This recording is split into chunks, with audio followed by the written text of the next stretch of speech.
SHO AP TV channel ప్రేక్షకులకు నమస్కారం. గుంటూరు జిల్లా తాడికొండలో స్థాపించబడిన శ్రీ మార్గదర్శి high school chairman Musunuru Purnachandrarao గారు వారి సక్సెస్ స్టోరీని తెలియజేసేందుకు ఎస్హెచ్ఓ ఏపీ టీవీ ఛానల్ స్టూడియోస్కి వచ్చారు. వారి సక్సెస్ స్టోరీని వారి మాటల్లోనే తెలుసుకుందాం. నమస్కారం అండి పూర్ణచంద్ర గారు. నమస్కారం రాజేంద్ర ప్రసాద్ గారు.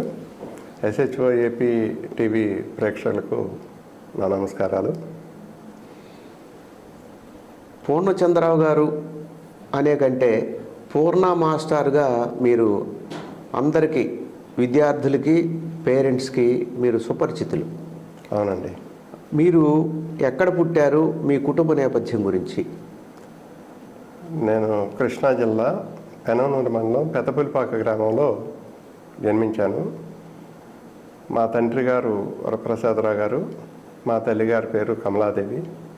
వారికి నేను చిట్ట చివరి సంతానాన్ని. మా కుటుంబ నేపథ్యం ఏంటంటే వ్యవసాయ కుటుంబం. మా నాన్నగారికి చదువు అంటే బాగా ఆపేక్ష. అందుకని తమ పిల్లల్ని బాగా చదివించుకోవాలని చెప్పి ఆ రోజుల్లోనే హాస్టల్లో పెట్టి, బయట ఫ్యామిలీలు పెట్టి మా అన్నదమ్ములందరినీ కూడా బాగా చదివించారు. మీ ఎడ్యుకేషన్ ఎలా సాగింది? 5th క్లాస్ వరకు పెద్దపులిపాక గ్రామంలో బోర్డీ స్కూల్లో చదువుకున్నాను. 6th, 7th క్లాస్ మా పక్క ఊరు అయిన తాడిగడప గ్రామంలో చదవటం జరిగింది, అప్పర్ ప్రైమరీ స్కూల్లో. అట్లాగే 8th, 9th, 10th class ZP school పటంట్లో విజయవాడలో చదవటం జరిగింది.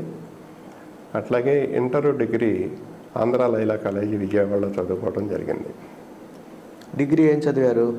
బీఎస్సీ డిగ్రీ లైలా కాలేజీలో 2+3 5 ఇయర్స్ లైలా కాలేజీలోనే చదువుకున్నాను. ఓకే. మీరు డిగ్రీ అయిపోయిన తర్వాత డిగ్రీ ఫైనల్ ఇయర్లో ఉండగా మా ఊరు పిల్లలకి ఫ్రీగా ట్యూషన్ చెప్పడం అట్లా జరిగింది. ఆ డిగ్రీ అయిన తర్వాత 1 సంవత్సరం ట్యూషన్స్ పెట్టి, ఒక 1 year పెట్టిన తర్వాత స్కూల్ పెట్టాలి, ఒక ప్రత్యేకమైన విధి విధానాలతో ఎక్సలెంట్గా పిల్లలకి అర్థమయ్యేలాగా, ఏ ఒక్కరు నాకు పాఠాలు చెప్పలేదు అన్న భావం లేకోకుండా పిల్లలకి మంచిగా సపోర్ట్ చేయాలన్న భావంతో నేను స్కూల్ పెడదామని నిర్ణయించుకుని 1982లో ప్రారంభం చేసి 83-84 విద్యా సంవత్సరంలో స్కూల్గా ప్రారంభించడం జరిగింది ఆ అకాడమిక్ ఇయర్లో. ఓకే. మీరు పుట్టింది పెదపులిపాక, అంటే విజయవాడకు అతి సమీపం. డిగ్రీ చదువుకుంది లయోలా కాలేజీ విజయవాడ. స్కూల్ మరి గుంటూరు జిల్లాలో ఎందుకు పెట్టాలనిపించింది? మా అన్నయ్య అప్పటికే గుంటూరు జిల్లాలో కాంట్రాక్టులు చేయటం జరుగుతుంది. రెండోది ఏంటంటే విజయవాడ మా గ్రామాల్లో ఎంతో కొంత ఎడ్యుకేషన్ సౌకర్యాలు అవి బాగానే ఉన్నాయి. రైతు పిల్లలకి, శ్రామిక పిల్లలకి అందుబాటులో లేని ఏరియాలో పెడదామన్న దృక్పథంతో మా అన్నయ్య గారి సూచన మేరకు మోతడక గ్రామంలో స్కూల్ని స్టార్ట్ చేసి, ఆ రోజుల్లోనే బస్సులు పెట్టి కొన్ని గ్రామాలకి బస్సులు తిప్పి పిల్లల్ని చదువుకోవటానికి వీలుగా సౌకర్యాలు ఏర్పాటు చేసి స్కూల్ని నిర్వహించడం జరిగింది. ఏ సంవత్సరం పెట్టారు స్కూలు? 1982-83 విద్యా సంవత్సరంలో ప్రారంభమైంది. ఎంతమంది స్టూడెంట్స్ జాయిన్ అయ్యారు అప్పుడు? సుమారుగా ఒక 125 మంది దాకా విద్యార్థులు జాయిన్ అయ్యారు. తర్వాత ఈవినింగ్ ట్యూషన్స్ కూడా చెప్పేవాడిని. అప్పుడు ఎక్సలెంట్ పెర్ఫార్మెన్స్ ఉంది. అక్కడ చదువుకున్న పిల్లలు దాదాపుగా 99.9% ఎక్సలెంట్ పొజిషన్లో ఉన్నారు. అప్పటి చదువుకున్న పిల్లలు కూడా. ఇప్పుడు 42 ఏళ్ల నుంచి మీరు స్కూల్ రన్ చేస్తున్నారు. అవునండి. చాలా సీనియర్ మీరు. 42 సంవత్సరాలు అంటే ఇప్పుడు ఎంతమంది ఉన్నారు మీ స్ట్రెంగ్త్ స్టూడెంట్స్? ఇప్పుడు తాడికొండ రోడ్లో ప్రస్తుతం స్కూల్ రన్ చేయడం జరుగుతుంది. అక్కడ 350 మంది పిల్లలు, విద్యార్థులు చదువుకుంటున్నారు. అదేవిధంగా ధర్నికోట దేవుడిగుడి అమరావతి ప్రాంతంలో దాని క్రోసూరు రోడ్లో శ్రీ మార్గదర్శి హై స్కూలే ఉంది. అక్కడ ఒక 150 మంది పిల్లలు ఒక ప్రత్యేకమైన విధానంతో ఏర్పాటు చేయడం జరిగింది అక్కడ. ఓకే. ఇప్పుడు మరి తాడికొండ అనగానే చాలా స్కూల్స్ ఉన్నాయి, దాదాపు 50-60 ఏళ్ల క్రితం నుంచే. ఇప్పుడు సాధారణంగా ఒక ప్రైవేట్ స్కూలు, ఒక మేనేజ్మెంట్గా ఒక చోట మీరు స్కూల్ పెట్టాలనుకున్నప్పుడు చుట్టుపక్కల గ్రామాలు, కనీసం ఒక 10 గ్రామాలు పిల్లలు వస్తారు, ఆ ప్రాంతంలో స్కూలు స్థాపిస్తే స్కూలు లేకుండా చూసుకుని స్థాపిస్తారు. కానీ మీరు స్కూల్స్ ఉన్నటువంటి బాగా పేరుగాంచినటువంటి తాడికొండలో స్కూలు స్థాపించడం అంటే అది ఒక ఛాలెంజ్తో కూడుకున్నటువంటి పని. మీరు అలాంటి ఛాలెంజ్ ఎందుకు చేశారు? అదొక అడ్వెంచర్ చేసినట్టే. చాలామంది మీరన్నట్టుగానే నన్ను భయపెట్టడం జరిగింది. ఎందుకంటే గుంటూరు కంటే కూడా అక్కడ పోటీతత్వం ఎక్కువగా ఉంటుంది, అక్కడ ఎడ్యుకేషన్ హబ్బు అది. మరి అంత సాహసించి వెళ్తున్నావు ఎందుకని మా బంధువర్గాలు, స్నేహితులు అందరూ కూడా నాతో చెప్పడం జరిగింది. నాకు ఇవన్నీ ఏమీ తెలియదు. నేను ఇచ్చేటటువంటి ఎడ్యుకేషను, ఆ system of education even Guntur టౌన్లోనే లేదు, అక్కడ లేదన్న భావంతో నేను ఎక్కడైనా పిల్లల్ని సక్సెస్ఫుల్గా రన్ చేయగలను, నాకున్న భావాల్ని ముందుకు తీసుకెళ్ళగలను అనేటటువంటి ధైర్యం 100% ఉంది. నేను ఇతరుల గురించి ఆలోచించడం కానీ భయపడటం కానీ ఎప్పుడూ నా జీవితకాలంలో లేదు.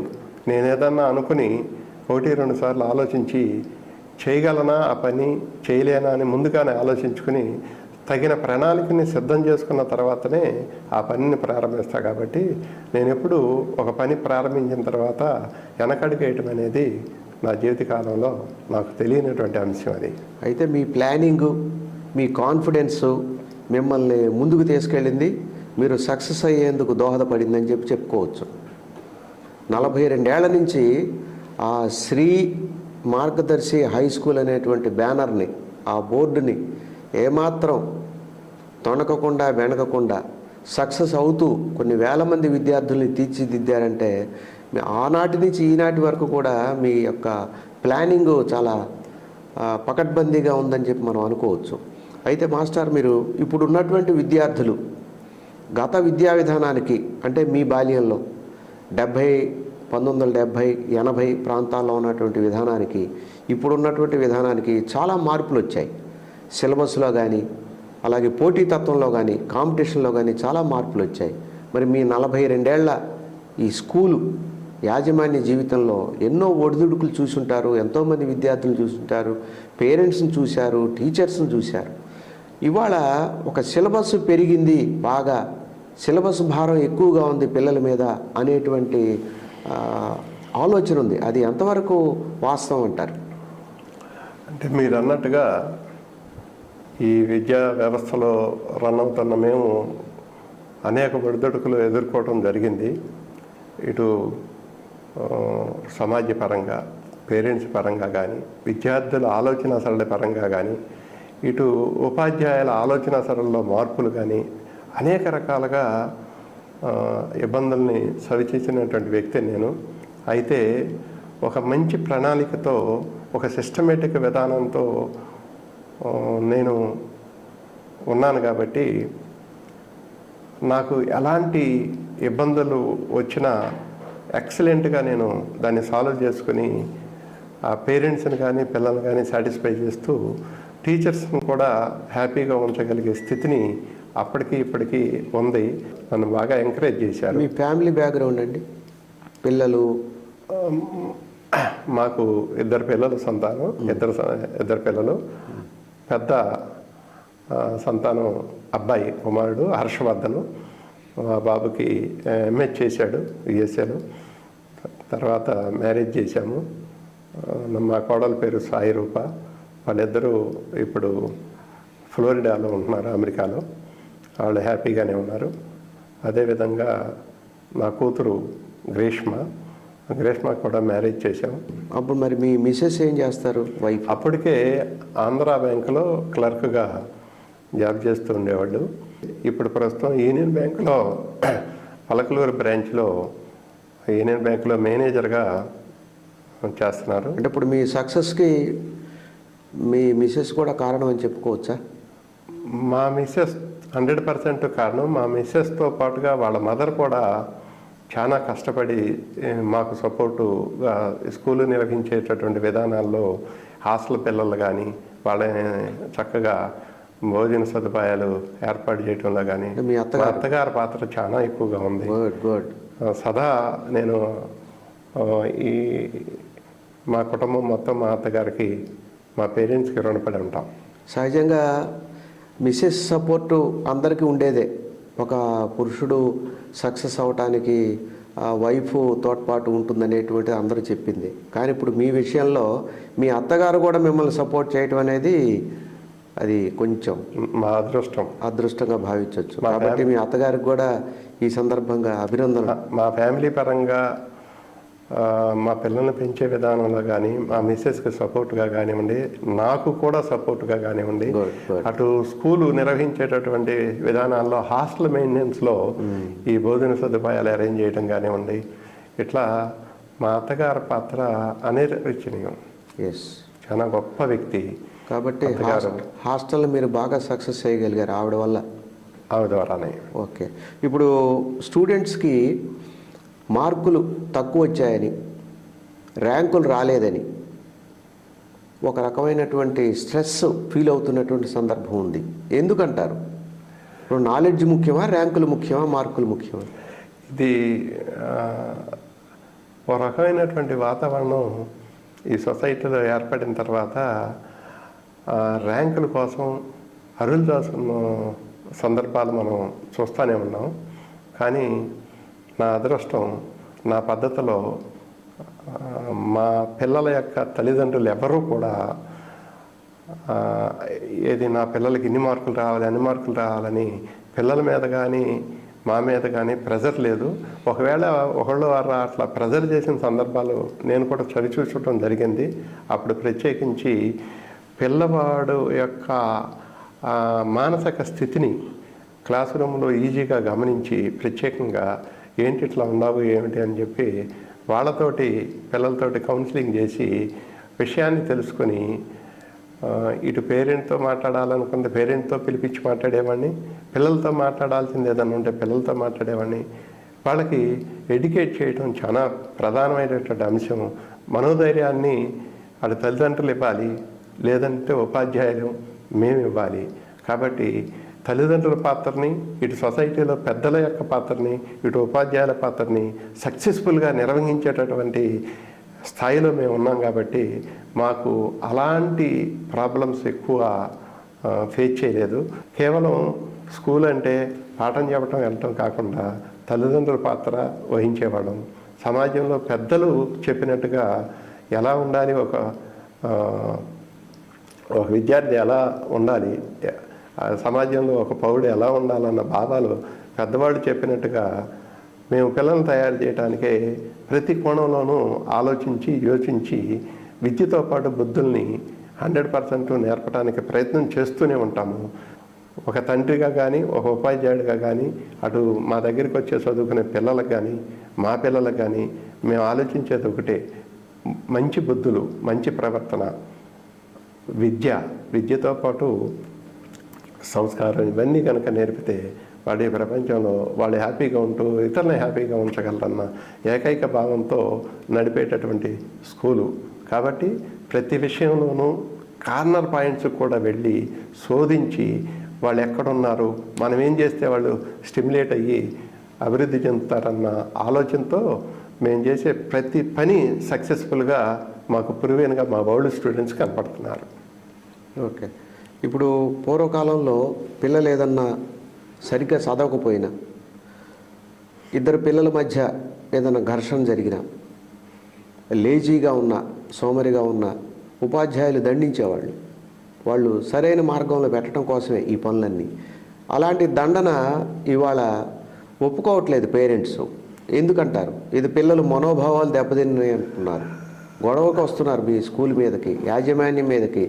ఇప్పుడు ఈ యాజమాన్యానికి ఈ తగువులు తీర్చడం కూడా కొన్ని చోట్ల చాలా ఇబ్బందిగా ఉంది. అది ఎంతవరకు సమర్థిస్తారు మీరు?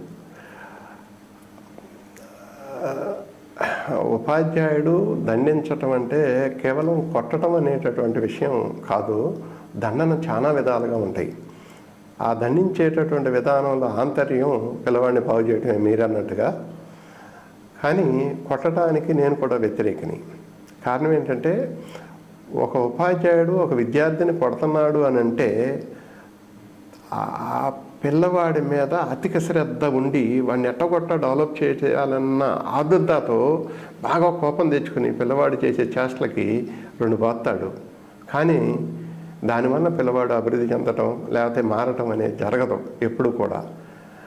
కాబట్టి ఉపాధ్యాయుడు ఎట్లా ఆలోచించాలంటే కొట్టుకోకుండా దగ్గరికి తీసుకుని ప్రేమతో పిల్లవాడికి తగిన విధంగా అనేక మార్గాల్లో చెబితే పిల్లవాడు 100% వింటాడు.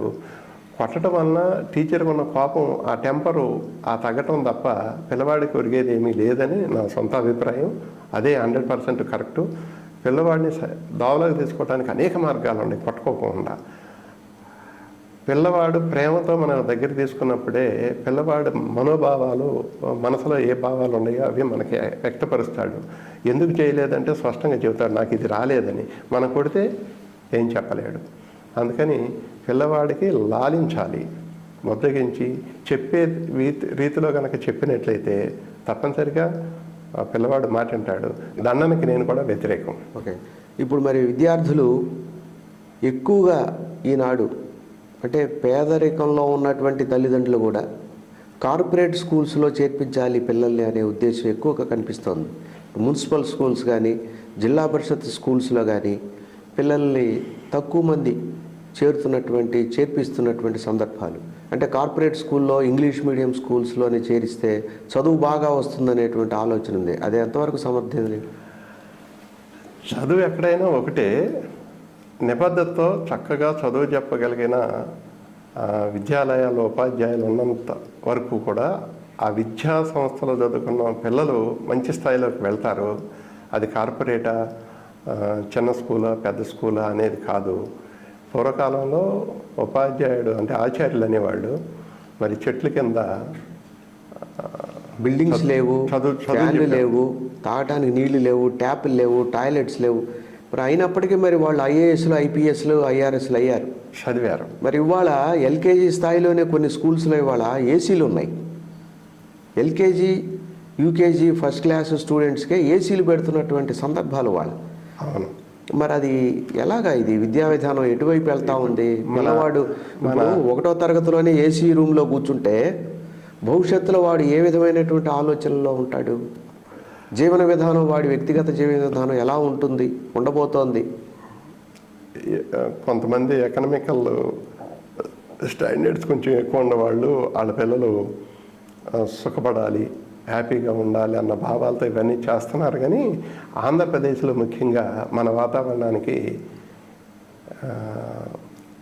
ఏసీలు కానీ లేకపోతే ఇంకోటి కానీ పిల్లలకి అలవాటు చేయటం అనేది నా సొంతంగా వ్యతిరేకమైనటువంటి భావాలు.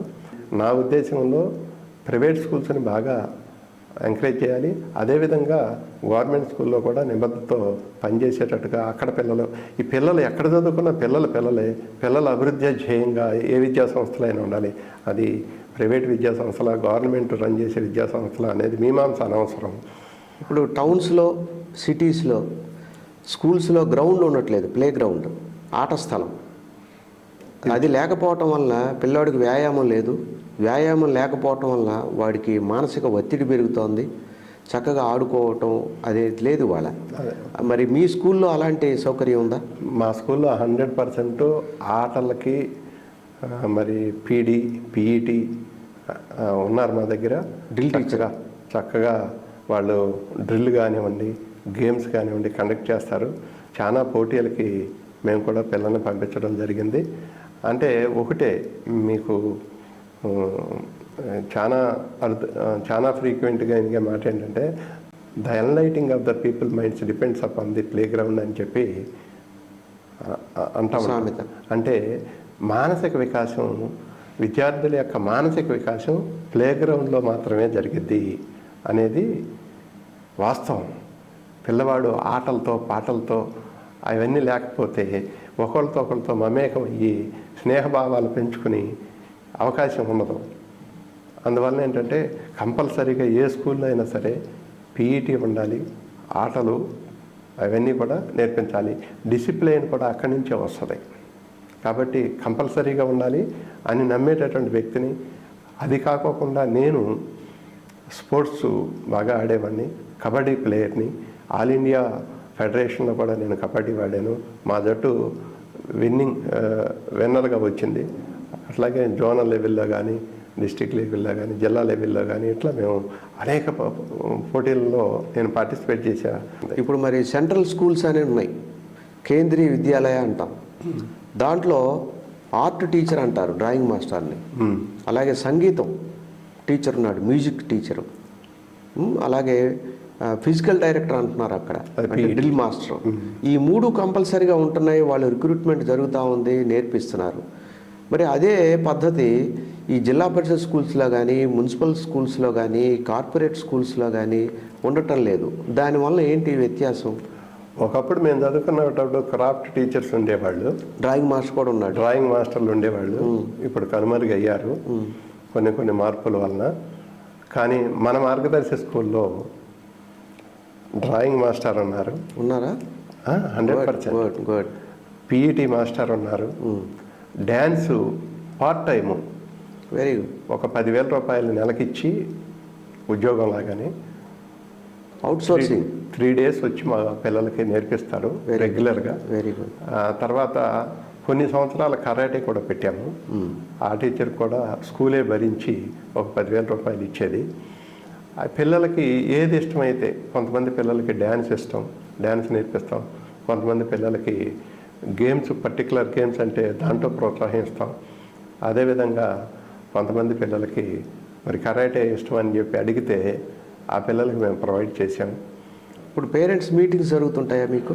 కంపల్సరీగా పేరెంట్స్ మీటింగ్ జరగకపోతే పిల్లల యొక్క అభివృద్ధి మనం చేయటం అనేది సాధ్యపడదు.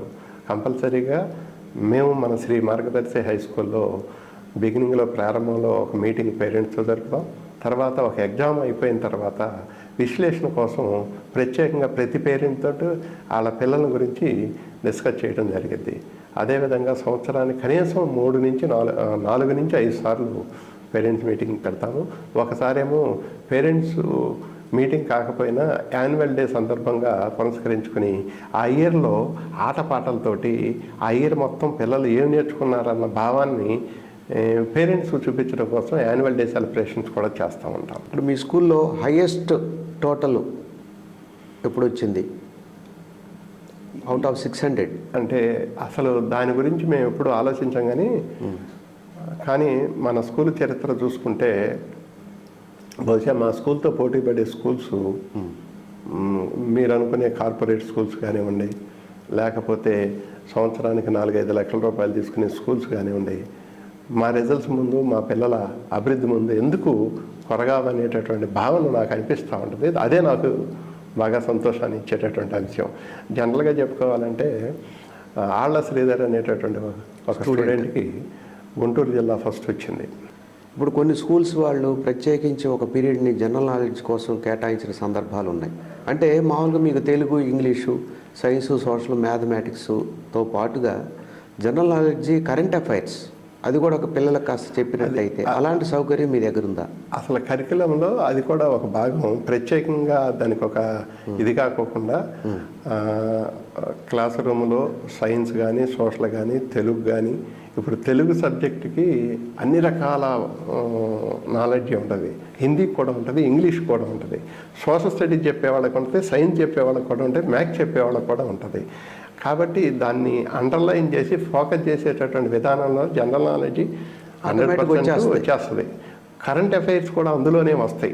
టీచర్ యొక్క బాధ్యత అది. మాస్టర్ పాఠం చెప్పేటప్పుడే ఆ బిట్ వచ్చినప్పుడు దాన్ని కొంచెం ఎన్లైట్ చేసి పిల్లోడు పట్టేసుకుంటాడు. అయితే దాన్ని ప్రత్యేకంగా పిల్లలకి ఆ డిస్కషన్ కావాలి కాబట్టి వారానికి ఒక పీరియడ్ ఇస్తాం.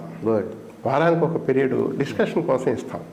అంటే వాళ్ళు మన్నం చేసినవి కానీ, చెప్పినవి కానీ ఎంతవరకు వాళ్ళు గుర్తుపెట్టుకుని చెప్పగలుగుతున్నారనే విషయం తెలుసుకోవడం కోసం మేము 4 జోన్లుగా స్కూల్లో పిల్లల్ని 4 జోన్లుగా విడగొట్టి క్లాస్ వైడ్గా కొంతమంది జట్టులను ఏర్పాటు చేసి వాళ్ళతో ఒక సోషల్ టీచర్ని రిక్రూట్ చేసి ఆ అవర్కి అట్లాగే ఇంగ్లీష్ టీచర్లు, తెలుగు టీచర్ ఎవరైనా పనికొస్తారు.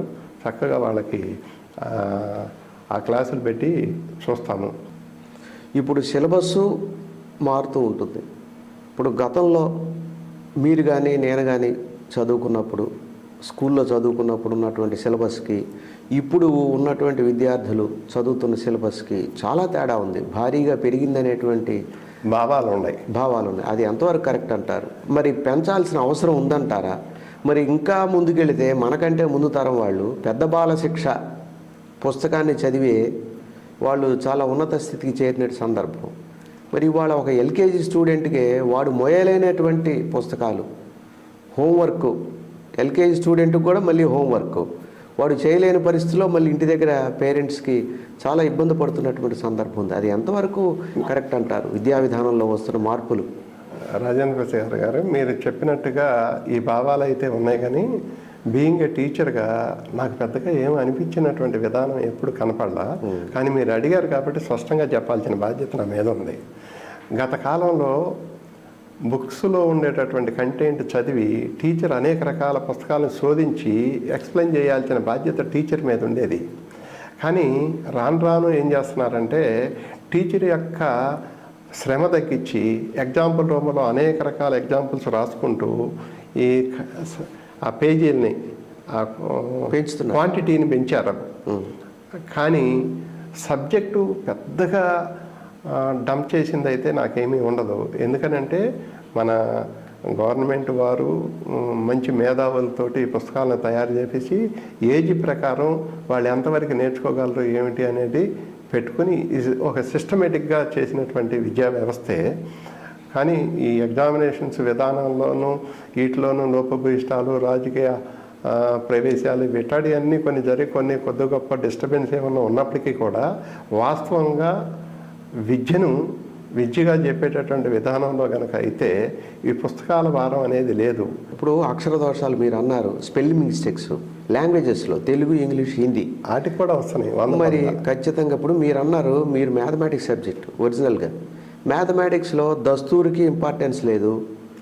ఆ సబ్జెక్ట్ కరెక్ట్గా ఆన్సర్ డెరివేటివ్ పార్ట్ చేస్తే మీరు 10కి 10 మార్కులు వేసే సందర్భాలు.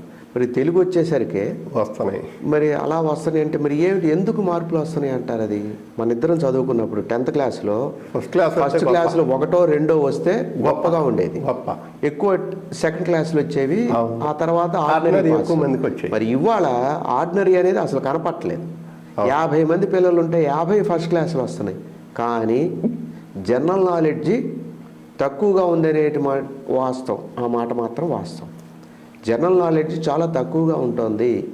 ఉండటానికి కారణం పేరెంట్సా, టీచర్లా, యాజమాన్యమా? సిస్టమ్ అట్లా డెవలప్ చేసేసారు.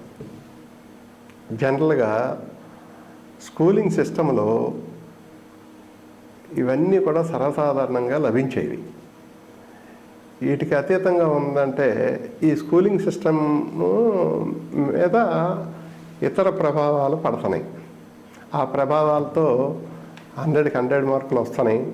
ఇవన్నీ కూడా మనం ఎవరిని విమర్శించేటటువంటి పరిస్థితి పద్ధతి లేకుండా మన పిల్లలు, మన ఇల్లు, మన పిల్లలు మన ఎట చేసుకోవాలి దాని మీద 100కి 100 మార్కులు వచ్చినవాడు బీఈడీ ఎంట్రన్స్ టెస్ట్కి వెళ్ళాడు అనుకుందాం, లేకపోతే ఒక కాంపిటేటివ్ ఎగ్జామ్కి వెళ్ళాడు అనుకుందాం, అక్కడ సక్సెస్ అవ్వలేకపోతున్నాడుగా.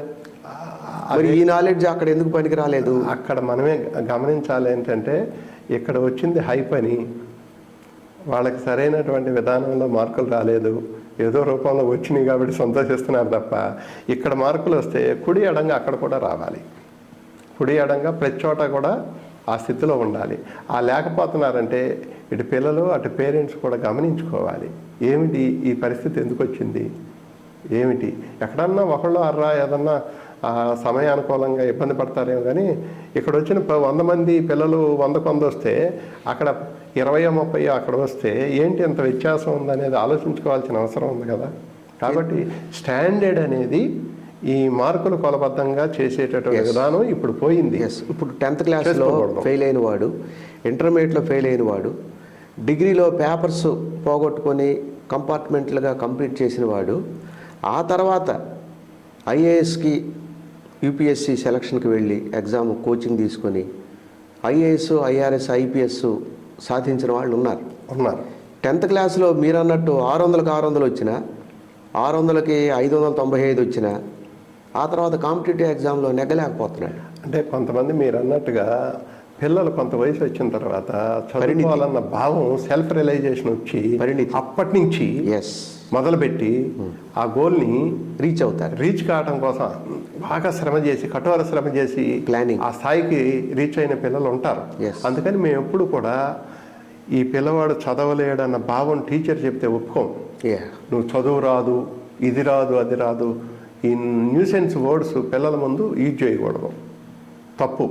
ఏ ఉపాధ్యాయుడైనా సరే పిల్లల్ని ఎంకరేజ్ చేసే విధంగా ఉండాలి తప్ప చదువు రాదు అంటే వాడు డిస్కరేజ్ అయిపోతాడు విద్యార్థి. పిల్లవాడి యొక్క దీన్ని మనం ఇప్పుడే అసెస్ చేయలేము. పిల్లవాడు 10th క్లాస్ అయిన తర్వాత మెచ్యూరిటీ ఉండి, సెల్ఫ్ రియలైజేషన్ ఉండి, మీరు అన్నట్టుగా మంచి స్థితిలోకి వెళ్ళిన వాళ్ళు ఐఏఎస్లు, ఐపీఎస్లు, డాక్టర్లు, ఇంజనీర్లు అయిన వాళ్ళు కూడా ఉన్నారుగా, చాలామంది ఉన్నారుగా. కాబట్టి అందుకని మేము 10th క్లాస్లో జీవితం అంటే 10th క్లాసు మార్కులు, పాసు, ఫెయిల్ కాదురా బాబు, మీరు వీటన్నిటికీ అతీతంగా ఉండాలి. మనం ఏం చేస్తున్నాము, మనం చేసే పని కరెక్టా కాదా, ఈ ఆలోచనతో ఉండాలి. ఒక స్టెప్ నుంచి ఇంకో స్టెప్ వేసామంటే ఎట్లా వేసాము, రీజన్ ఏమిటి, లెక్కల్లో కానివ్వండి, లేకపోతే ఇంకొక విషయాల్లో కానివ్వండి, ఈ స్టెప్ నుంచి ఈ స్టెప్ వేసామంటే దానికి ఒక రీజన్ ఉండాలి.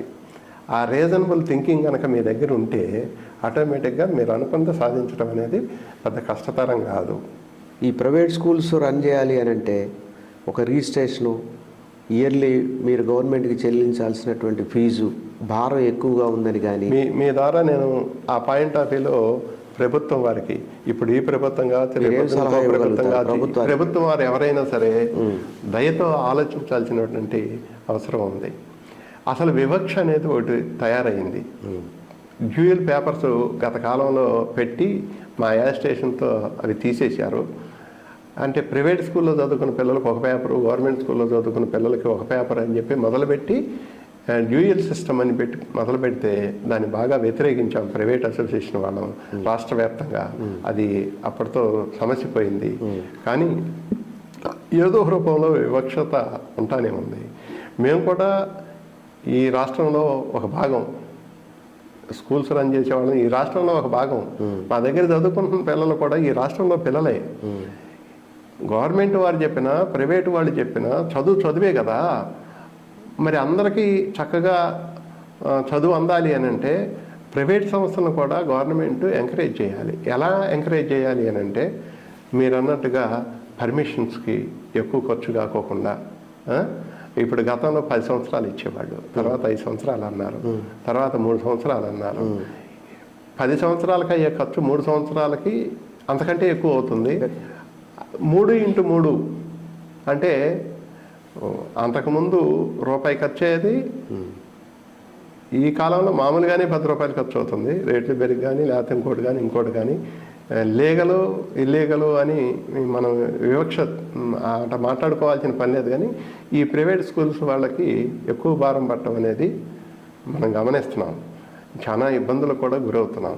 ఇందులో చదువుకున్న వాళ్ళు ఉద్యోగాలు లేక ఏదో రూపంలో జీవనోపాధి కలిగజేసుకుందాము, 10 మంది కలగజేద్దామనే ఉద్దేశంతో ప్రతి పల్లెటూళ్ళలోనూ స్కూల్స్ తయారైనటువంటి ఈ రోజుల్లో మరి పిల్లలకి ఇబ్బంది లేకుండా చేసేటటువంటి తరుణంలో గవర్నమెంట్ వారు కూడా కొంత సహాయ సహకారాలు అందించాలి. ఎలాంటిదంటే మీరు అన్నట్టు ఈ పర్మిషన్స్లో ఈజీగా పర్మిషన్స్ ఇచ్చే విధానం ఒకటి, ఆ తర్వాత కరెంటు కేటగిరీ 7లో పెట్టి తక్కువ అమౌంట్ తీసుకునే విధంగా, ఇట్లా కొన్ని కేంద్ర ప్రభుత్వం, ఇప్పుడు మోడీ గారు ఈ సైన్స్ వీళ్ళకి పార్టిసిపేట్ చేసే వాళ్ళకి పిల్లలకి 10,000 రూపాయలు ప్రకటించారు. అది మా పిల్లలకు కూడా 2 వచ్చింది గత కాలంలో. ఆ తర్వాత మళ్ళీ అది పెద్ద దీనిలోకి లేదు. అయితే ఏంటంటే ప్రభుత్వం కొంత చేయాలని చూస్తుంది. అట్లాగే స్టేట్ గవర్నమెంట్లు కూడా మా మీద ఇబ్బందులు లేకోకుండా కొంచెం సపోర్ట్గా కనుక ఉంటే, ఈ రాష్ట్రంలో భాగమే కదా మేము, ఇక్కడ ప్రజలేగా అభివృద్ధి చెందేది. ఆ అభివృద్ధిలో మాది కూడా మంచి హ్యాండ్ ఉంది. ఇప్పుడు మీ మిసెస్ యూనియన్ బ్యాంక్ మేనేజర్గా ఉన్నారు, అవునండి. మరి అప్పుడప్పుడు మీ స్కూల్ డెవలప్మెంట్ విషయంలో 42 ఏళ్ల నుంచి మీరు స్కూల్ రన్ చేస్తున్నారు, 1 సంవత్సరం 2 సంవత్సరాలు కాదు.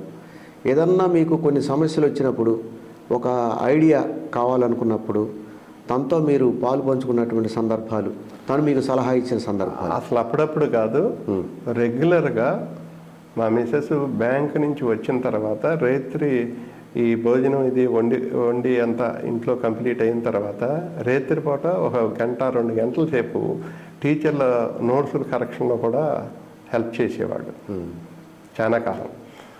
అప్పుడు కొంచెం స్టాఫ్ ఈ కరెక్షన్లకి వీటికి అదనమైన స్టాఫ్ పెట్టుకోలేని రోజుల్లో మా మిస్సెస్ తను టైంని తన నాలెడ్జ్ని కాంట్రిబ్యూట్ చేసింది స్కూల్కి. నేను నడిపేటటువంటి విధానంలో ప్రత్యేకంగా నేను ఒక్కడనే నడపడం కాదు, మా మిస్సెస్ హ్యాండ్ కూడా చక్కగా ఉంది. పరోక్షంగా చదువు అంటే బాగా ఇష్టం తనకి. ఆ పిల్లలకి ట్యూషన్లు, ఉద్యోగం రాకముందు ట్యూషన్లు చెప్పేది. ఉద్యోగం వచ్చిన తర్వాత ఆ ట్యూషన్స్ మానేసింది. ఆ తర్వాత మ్యారేజ్ అయింది నాతోటి. ఆ తర్వాత నేను స్కూల్ పెట్టడం, ఆ స్కూల్లో తను కూడా ఎంతో కొంత కాంట్రిబ్యూట్ చేయడం టయాన్ని. అంటే జాబ్ నుంచి వచ్చిన తర్వాత ఏదన్నా ఇప్పుడు నాకు హిందీ కొంచెం కష్టమని చెప్పాను కదా, అప్పుడు మా మిసెస్ హిందీ ఆ కరెక్షన్ అది చేయటం, ఆ పిల్లల నోట్స్లు చెక్ చేయటం, అట్లా ఏదన్నా గైడెన్స్ ఇవ్వటం. 42 సంవత్సరాల నుంచి స్కూల్ రన్ చేస్తున్నారు, మంచి రిజల్ట్స్ వస్తున్నాయి. మీ దగ్గర చదువుకున్నటువంటి విద్యార్థులు దేశ విదేశాల్లో స్థిరపడ్డారు, ఉన్నత స్థితిలో ఉన్నారు. మీ గోల్ ఏమిటి? మీ టార్గెట్? నా టార్గెట్ మంచిగా పిల్లల్ని తయారు చేసి హ్యాపీగా వాళ్ళ జీవనానికి మా వంతు కృషి మేము చేయాలి. పిల్లలకి మంచి విద్యతో పాటు విద్యాబుద్ధులు నేర్పి ఈ సమాజానికి. ఈ స్కూల్ మీ తర్వాత కూడా ఇలానే ఉంటుందా? మీ తర్వాత కూడా ఈ స్కూల్ తర్వాత కూడా? ఎందుకంటే మీ అబ్బాయి అమెరికా, మీ అమ్మాయి కెనడా, మరి మీరు ఇక్కడ ఒక ఆలోచన. నేను మా అబ్బాయి కోసం మా అమ్మాయి కోసం స్కూల్ పెట్టలేదు. నా ఫ్యాషన్ని నేను ఏదైతే పిల్లలకి అందిద్దాం అనుకుంటున్నానో అందించడం కోసం స్కూల్ పెట్టాను. స్వచ్ఛందమైన మనస్తత్వంతో మనకు ఓపిక లేకపోతే దాన్ని రన్ చేయగలిగే స్థితిలో ఉన్న వాళ్ళకి మనం అప్పచెప్పాలి. ఇప్పుడు 2010 మా పిల్లలు కావచ్చు, బయట పిల్లలు కావచ్చు, బయట ఉపాధ్యాయులు కావచ్చు, ఎవరైనా కావచ్చు. 2010లో తాడికొండలో ఈ బ్రాంచ్ని స్థాపించి గత 14 సంవత్సరాల నుంచి సక్సెస్ అయ్యారు మీరు. అన్ని స్కూల్స్ ఉన్నప్పటికీ చాలా రెసిడెన్షియల్ స్కూల్స్ ఉన్నాయి. తాడికొండ అనగానే చాలా గొప్ప పేరు ఎడ్యుకేషన్కి. అయినా సరే అయితే మీరు అన్నట్టుగా తాడికొండలో చదువులకి హబ్ అయినప్పటికీ కూడా నేను 2010లో పెట్టుకున్న గత కాలం అనాది కాలంగా ఆ పేరున్నప్పటికీ కూడా ఇప్పుడు నేను పెట్టిన తర్వాత అక్కడ వినపడే పేరు క్వాలిటీ ఆఫ్ ఎడ్యుకేషన్ ఏది అని అంటే మన మార్గదర్శి వినపడుద్ది. ఎస్, అన్నిటికంటే మొదటి స్థానంలో ఉన్నది మార్గదర్శి స్కూల్. మిగతా స్కూల్స్ కూడా మీ సక్సెస్ వల్ల, మీ 42 ఏళ్ల అనుభవం వల్ల సక్సెస్ సాధించారు. ఇతర స్కూల్స్ వాళ్ళకు కూడా మీ స్కూల్ పేరులో ఉన్నట్టుగానే శ్రీ మార్గదర్శి హై స్కూల్ మీది. ఇతర స్కూల్స్ వాళ్ళకి మార్గదర్శి అయ్యారు మీరు.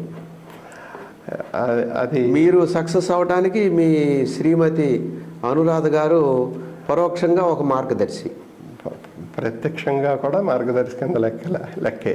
మరి ఈ 10th ఎగ్జామ్స్కి వెళ్ళే స్టూడెంట్స్కి ఒక స్కూల్ చైర్మన్గా, ఒక ప్రిన్సిపాల్ అనండి, ఒక చైర్మన్ అనండి, ఒక మాస్టర్ అనండి, మీరు ఇచ్చే సలహా ఏమిటి వాళ్ళకి, పిల్లలకి?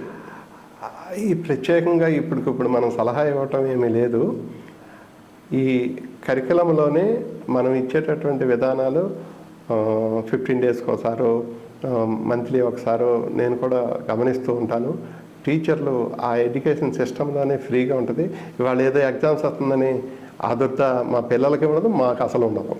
మా పిల్లలకి మీరు రెడీ చేశారా ఎగ్జామ్స్కి? ఎప్పుడు ఎగ్జామ్ పెట్టినా హ్యాపీగా రాస్తారు. అసలు మన పిల్లలు వస్తూ ఉంటేనే అక్కడున్న ఇన్విజిలేటరు వీళ్ళు మార్గదర్శి పిల్లలు రా అనుకునే స్థితిలో మార్కెట్లో ఆ లెవెల్ ఆఫ్ థింకింగ్లోకి వచ్చేసారు. మీ పిల్లల మీద ఆ ముద్ర ఉంది. మీ శ్రీమతి బ్యాంక్ మేనేజరు ఇవాళ అనురాధ గారు. మరి ఎప్పుడన్నా స్కూల్కి వచ్చి పిల్లలు స్టాండర్డ్ ఎలా ఉంది, పిల్లలు ఎలా చదువుతున్నారు, టీచర్లు ఎలా చెప్తున్నారని వాళ్ళని చెక్ చేసిన సందర్భాలు, లేకపోతే తను ఏదన్నా ఒక క్లాస్ తీసుకున్నటువంటి సందర్భాలు ఏమైనా ఉన్నాయా? అంటే ఎడ్యుకేటెడ్ కాబట్టి. ఇక్కడ స్కూల్ గుంటూరులో ఉన్నప్పుడు పిల్లలు ఏ స్టాండర్డ్లో ఉన్నారో అంత అవగాహన ఉండేది. ఏదైనా ఉంటే నాతో చర్చ చేసేది. క్లాసులకు వెళ్ళటానికి అవకాశం ఉండేది కాదు. గుంటూరు జిల్లా తాడికొండ గ్రామంలో శ్రీ మార్గదర్శి హై స్కూల్ను స్థాపించి 42 ఏళ్ల నుంచి మీరు ఆ వృత్తిలో ఉంటూ చక్కగా కొన్ని వేల మంది, లక్షల మంది విద్యార్థుల్ని ఉత్తమ పౌరులుగా, ఉత్తమ విద్యావేత్తలుగా తీర్చిదిద్దారు. మీరు ఎడ్యుకేషన్ అంటేనే మీరు ఒక science student, mathematics student. Education అంటేనే మీకు ఇంట్రెస్ట్. మీ ఇంట్రెస్ట్కి తగ్గట్టుగానే స్కూల్ స్థాపించటం, 4 దశాబ్దాలకు పైగా మీరు స్కూల్ స్థాపించి మీ స్కూలుకి పెట్టిన పేరుకు లాగానే మార్గదర్శి స్కూల్ మీది, చుట్టుపక్కల గ్రామాల్లో ఉన్నటువంటి స్కూళ్ళకు కూడా మీరు మార్గదర్శిగా తయారయ్యారు. వాళ్ళు మీ యొక్క సక్సెస్ స్టోరీని మా స్టూడియోస్కి వచ్చి మా ప్రేక్షకులకు అందించినందుకు ధన్యవాదాలు. నా మనసులో ఉన్న భావాల్ని చాలా సంవత్సరాల తర్వాత మీ ఛానల్ ద్వారా ఎలుకదీసి నాకున్న భావాల్ని 10 మందికి పంచడానికి ఒక అవకాశం కల్పించిన SHO ఏపీ టీవీ ఛానల్ వారికి ప్రత్యేకించి మీకు కూడా ధన్యవాదాలు చెప్తున్నానండి. Thank you.